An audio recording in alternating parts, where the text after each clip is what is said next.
All the recordings will be played once only. The test is in 4 sections.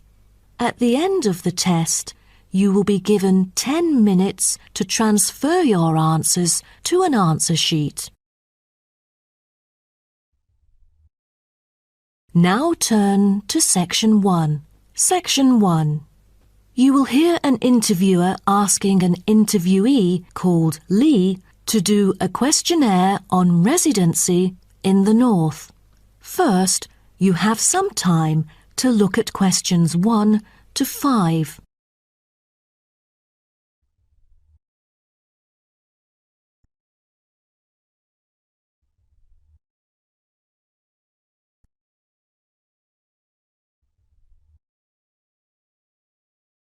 Now we shall begin.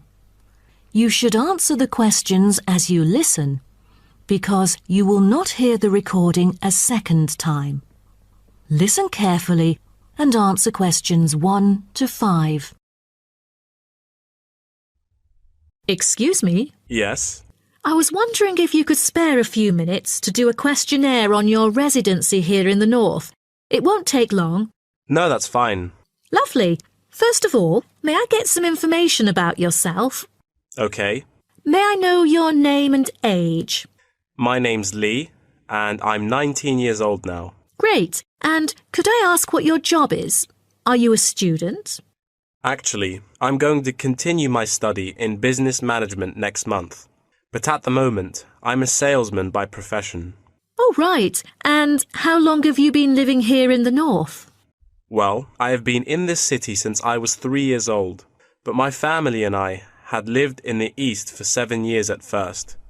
Now I am 19, so I have spent about 9 years living here till now. Great. Which part of the northern area do you live in? I live in Spring Park. Have you heard of it? Yes, of course. So what about your accommodation? Do you live in a house or a flat or something similar? I used to live with my family in a big house, and now I'm living in an apartment with 2 of my friends, who are my colleagues as well. Oh, right. And one more question. What means of transport will you take when you need to go somewhere? If it's not too far away, I'd prefer to go on foot or by bicycle. If there is a long way to go, I take the train or sometimes a cab. I rarely take buses, because I think the most important things to keep in mind are time and comfort. Great. Thanks. Before you hear the rest of the conversation, you have some time to look at questions 6 to 10.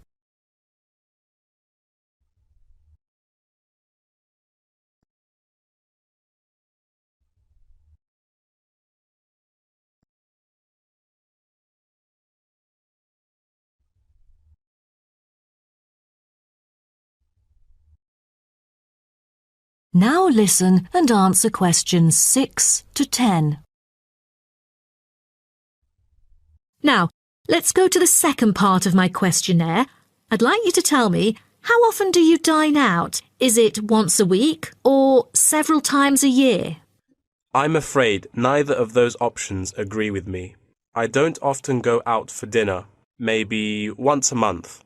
Every week just seems too often for me. OK, then where do you usually go for recreation? I often go to places that other people go to. I sometimes go clubbing after work. You know, there are some fantastic clubs nearby. And if you do not have to work during the day, will you go for a show or something?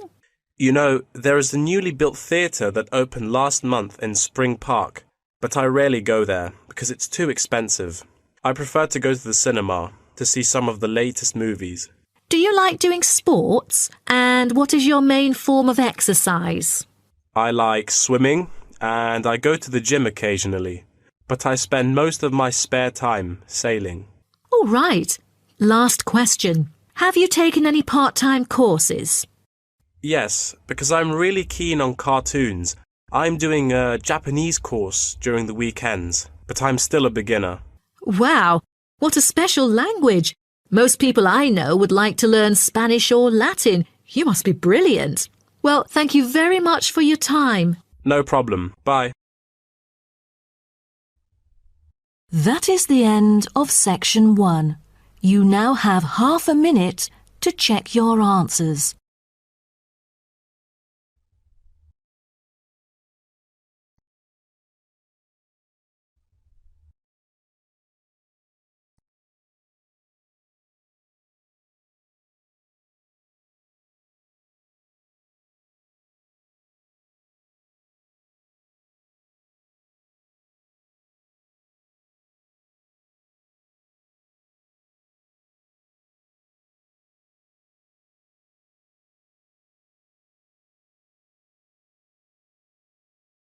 Now turn to section 2. Section 2. You'll hear a talk about tourism in the mining community. First, you have some time to look at questions 11 to 15.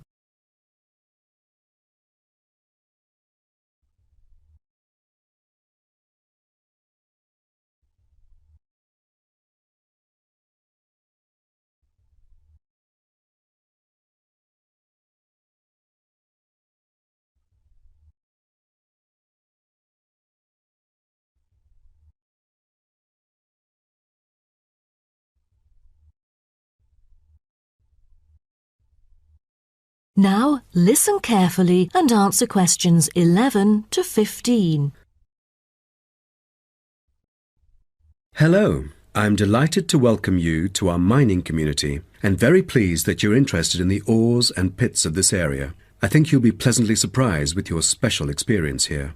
Now, let me start by giving you some warnings on safety rules and regulations. Rule number 1, always wear safety equipment. There is a litany of safety equipment that mining workers use for their protection, from helmets to safety glasses and gloves. It is essential that all workers wear the necessary safety equipment at all times. There have been countless stories of workers being saved by helmets, which are the hard hats that you can see on the shelf beside you. So, visitors wearing helmets is mandatory in the mining area, although you are free to take them off when you're in the mining museum and picnic area. You won't need to pay any deposit, though you should return them to the counter once you finish the visit. The helmets are offered in all sizes, so choose a suitable one. All right, our mining community is currently being refurbished for some of the main area, so please make a note of that, and you'll know what to look out for. So, when you go in or out of the mine, please pay attention to the road, for it has just been repaired because of the rough surface and can be really slippery since it's still wet. The history and process of tin mining are complicated and involve a lot of special words, but here you will see how it was and still is done. After a short 5 to 10 minute walk, visitors can track round a numbered route with clear explanations. Most of the tour is in the open air, so nice weather helps. All areas are clearly posted with signs, but if you have problems travelling around or climbing up and down, you can turn to the staff here, and we are happy to help. If you're interested, Blue Hills Tin Stream is a working water-powered tin streaming mill that gives visitors a very clear idea of how difficult it is to get tin out of rock. I hope you'll enjoy the informative indoor presentation and this self-guided tour, but you have to bear one thing in mind, that smoking is forbidden throughout the whole community. Though you can take phones and of course use them, you'll also be surprised that there will be more than just one place to go in the mine. The underground tunnel is now being refurbished and only relevant workers can access it. But it will soon be all finished, and I believe it's a lovely place for you to explore around. Don't forget to wear protective clothing. It's mandatory. Before you hear the rest of the talk, you have some time to look at questions 16 to 20.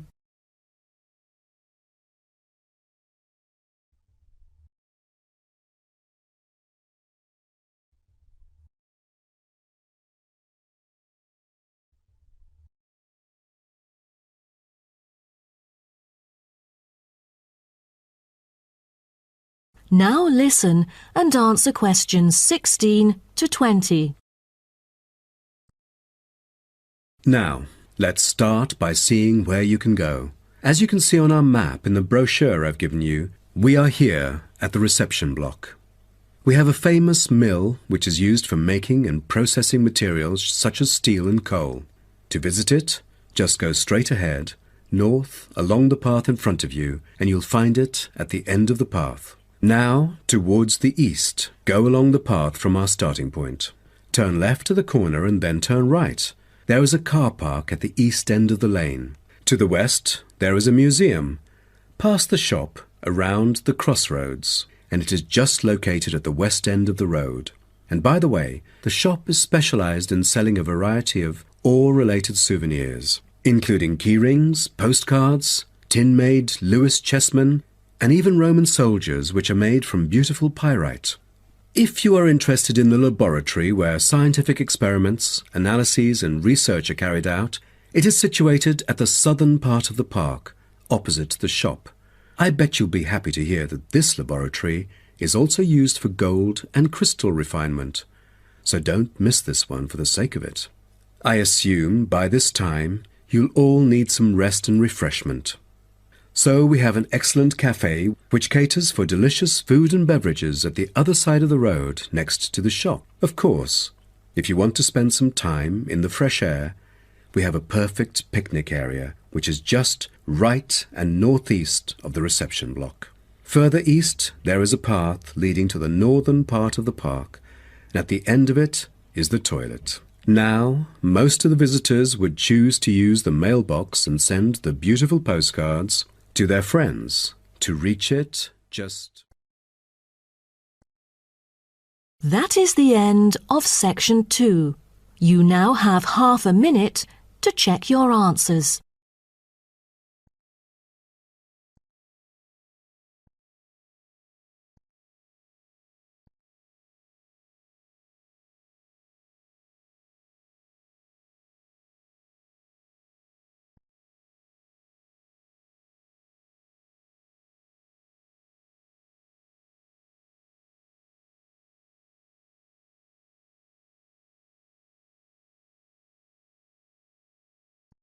Now turn to section 3. Section 3. You will hear two students called Karen and Dave discussing the assignment for their biology class.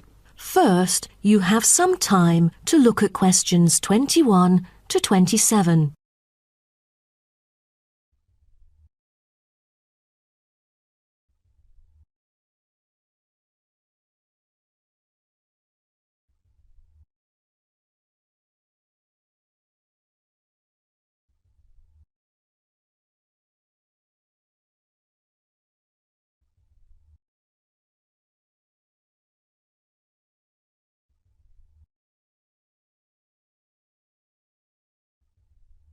Now, listen carefully and answer questions 21 to 27.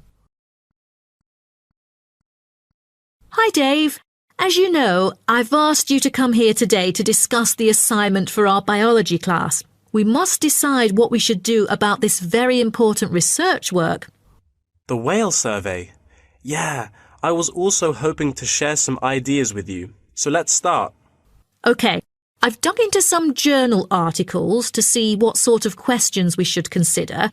Most of them include watching time and strongly urge it to be the top concern. What do you say? Yeah, the watching time should be carefully chosen, since I've heard a lot of unnecessary failures concerning picking the wrong time when it all went stormy and murky, and then nothing was seen during the whole field trip. I mean, they could have avoided that easily. Right. Then we should also pay close attention to the sea's surface because no one wants to encounter the failures you just mentioned.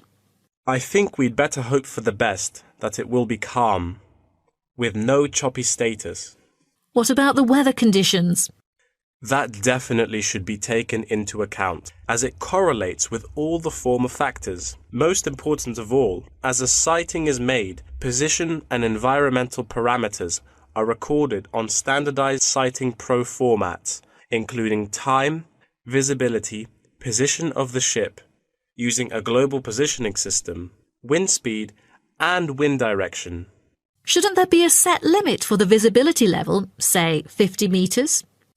Cetaceans are really sensitive to sound. They are able to know that something's coming after them, so they would hide in order to avoid possible danger. So let's make it 100 meters, shall we? Yeah, that might be better. Oh, in that case, we'd also need to pay attention to the appearance of the fishing boats, for all the noise that they would make. That's right. Although observations were regularly made, we know very little about whale vocalization and how they use sound in their behavioral and social interactions. So to understand marine mammals' social interactions, we'll need to use passive acoustic recordings to track and assess the individual behaviors of whales, as well as to identify their appearance. OK, then what about scales? Oh, for each sighting, the number of animals should be counted. The group size, I mean. Also, we need to identify the species, possible age, and sex of the individuals. Before you hear the rest of the talk, you have some time to look at questions 28 to 30.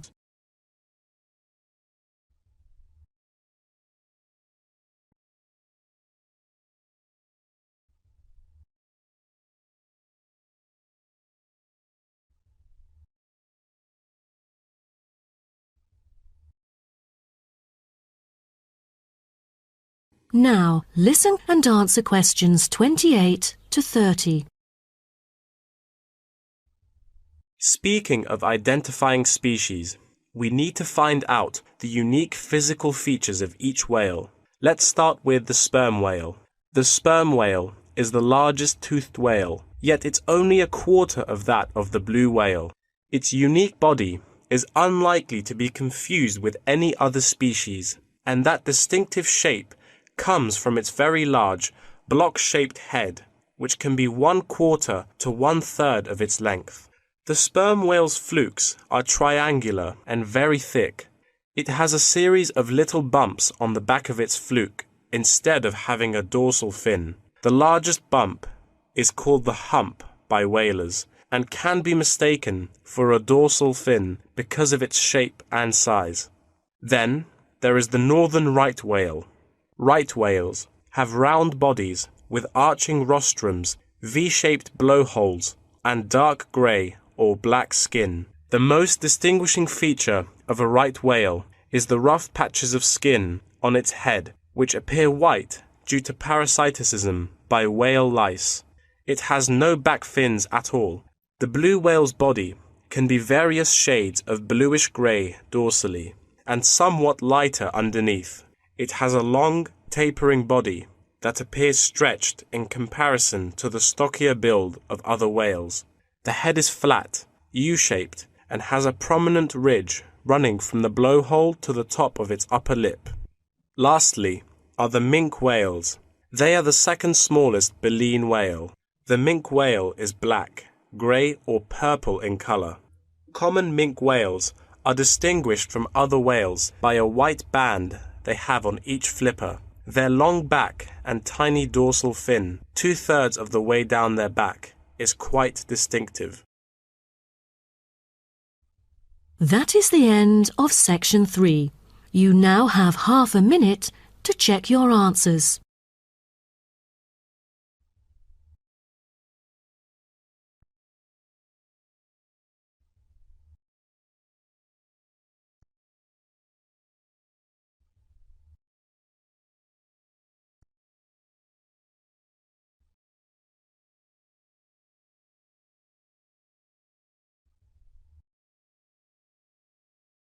Now turn to section 4. Section 4. You will hear part of a lecture about the biography of Samuel Cunard and his shipping company. First, you have some time to look at questions 31 to 40.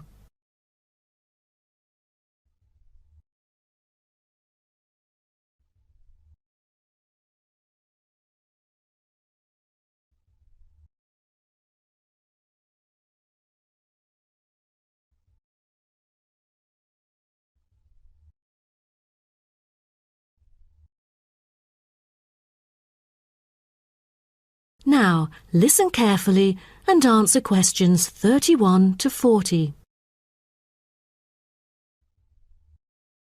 Good morning, class. In the last few lectures, I've talked about the history of technology in the business area. But today, I want to use Samuel Cunard as our case study, who was a shipping magnate that founded the Cunard Line. Now, Cunard was born in Canada. When he first left home, he was still a teenager. Then he came into a US company as a worker and learned how to sail there. During the War of 1812, Cunard volunteered for service in the 2nd Battalion of the Halifax Regiment Militia and rose to the rank of captain. He held many public offices, such as volunteer fireman and lighthouse commissioner, and maintained a reputation as not only a shrewd businessman, but also an honest and generous citizen. When he went to England, his friends cooperated with him, and together they coined a shipping company. The company had instant wealth and could deal with more than one cargo, for its major business was in North America and the Atlantic. From then onwards, Cunard became a highly successful entrepreneur in British shipping and one of a group of 12 individuals who dominated the affairs of England. In 1838, the British government, impressed by the advantages of steam sailing for making regular passages, invited tenders to carry the transatlantic mails by steamer. Back then, mail contact through steamships brought more punctuality, while other types of ships were always delayed. The journey times were flexible, with a transatlantic crossing lasting for 6 weeks and with no fixed times of departure or arrival. So it was never known when the mail would arrive, or, since so many sailing ships foundered, whether it would arrive at all. What Cunard wanted, in line with the thrusting new technology of the Victorian age, was a maritime extension of the brand, new timetabled railways on land. Cunard's experience in steamship operation, with observations of the growing railway network in England, encouraged him to explore the creation of a transatlantic fleet of steamships, which would cross the ocean as regularly as trains crossed land, and that's why he went to the United Kingdom seeking investors in 1837. He set up a company with several other businessmen to bid for the rights to run a transatlantic mail service between the UK and North America for £55,000 annually for 10 years. The bid was successful. Almost at the same time, Cunard cooperated with an English businessman and established the British and North American Royal Mail Steam Packet Company, the ancestor of the Cunard Line. In 1840, the company's first steamship sailed from Liverpool to Boston, Massachusetts, with Cunard and 63 other passengers on board, marking the beginning of regular passenger and cargo service. Establishing a long, unblemished reputation for speed and safety, Cunard's company made ocean liners a success in the face of many potential rivals who lost ships and fortunes. Cunard's ships proved successful, and he then opened many branches. But the high costs saddled Cunard with heavy debts by 1842, so some of them went bankrupt. But what Cunard needed then was a port. After a lot of consideration, he finally opted for Boston because he was very familiar with this city where he had once worked it. Fortunately, by 1843, Cunard's ships were earning enough to pay off his debts and begin issuing modest but growing dividends. But the city did more than give Cunard silverware. Winters can be tough here in Boston. For example, in the year of 1844, one ship sank because of the winter freeze. The ship hit icebergs and caused a heavy loss to the company.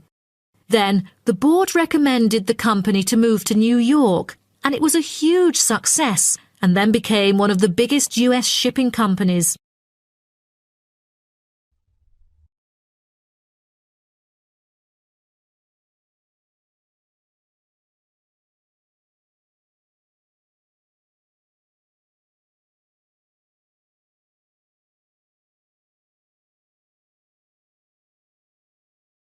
Cunard himself made safety his priority, and to this day, Cunard has never been responsible for the loss of a single passenger or a single mail bag on the Atlantic run.